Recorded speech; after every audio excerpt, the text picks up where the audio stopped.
Meantime, let's check back in up in front. Kerry Earnhardt continues to dominate in that deuce. Blaise Alexander on the 75, right behind him in second spot. Well, you made a comment that, I think every driver wants to run good at Charlotte Motor Speedway. And like I said, this is like the nighttime Daytona for the ARCA guys.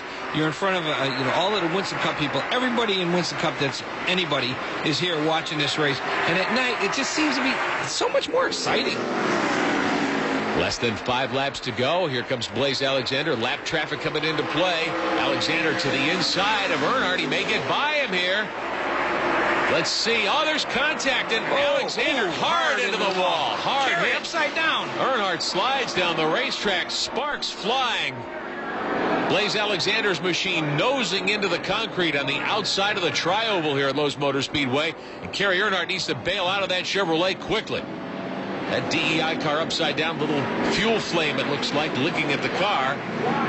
Blaise Alexander's car, meantime, has come to a stop on the infield asphalt here at Lowe's Motor Speedway. Kerry Earnhardt out of the car, runs away to the cheers of the crowd.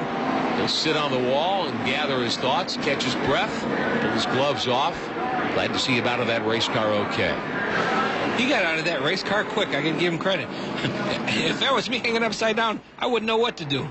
Fire crew's there to put a fire bottle on that deuce. You can see the front tires still spinning. Look at the fuel running out the back of the car right now.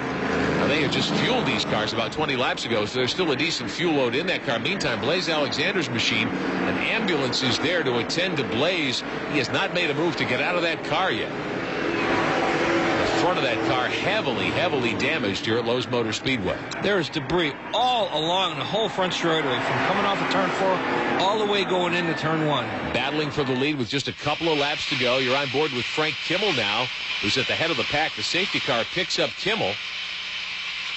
Let's listen in. Going to go red, Franco. They're going to make the race for it. So just get up there and head the car downhill so it'll start. So the indication being given by the ARCA officials that they will put this one under a red flag condition with just a couple of laps to go. And this one may not go all the way to conclusion. So we will bring the field to a halt, and we'll be right back at Lowe's Motor Speedway.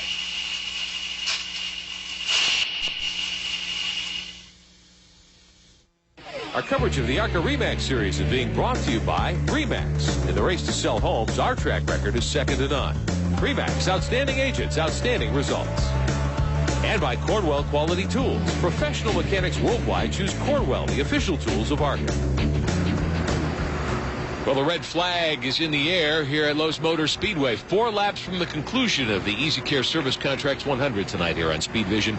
And the indication from ARCA officials is they're going to call this race complete due to the severe wreck here on lap 63. Blaise Alexander, Kerry Earnhardt tangling as they were going for the lead. Alexander had gotten out in front. There was a little bit of contact between the rear end of the 75 car and the front end of the 2 car.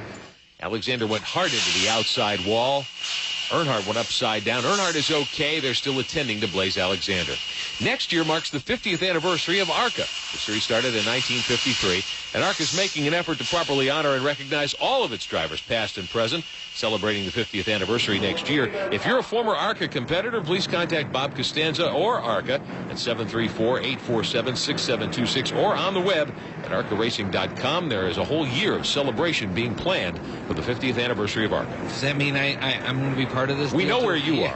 We found you. Yeah, I'm not too hard to find. Well, let's check the final results now at Charlotte. Kerry Earnhardt gets credit for the win ahead of Blaise Alexander. Kimmel, Venturini, and Steele, the rest of the first 5. Chase Montgomery, good run for the young guy, finishing 6th. Jason Zarrett ends up 7th.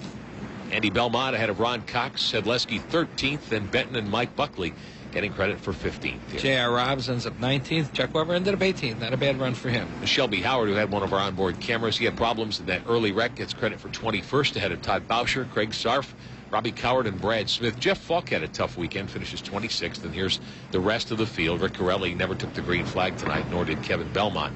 Unfortunately, we have sad news to share with you tonight, though, from Lowe's Motor Speedway. Blaise Alexander never got out of that car under his own power, as we showed you, and now track officials are informing us that Alexander has suffered fatal injuries in that wreck just a few moments ago here at Lowe's Motor Speedway. Blaise Alexander was only 25 years old. He was a bright young man, a former ARCA Rookie of the Year. He'd scored a victory in the series this season. He had some success in the NASCAR Busch Series, decided to come back to ARCA REMAX competition this year in an effort to rebuild his career. All who knew Blaise Alexander thought he was just a wonderful young man, had a great personality, a lot of talent behind the wheel of a race car.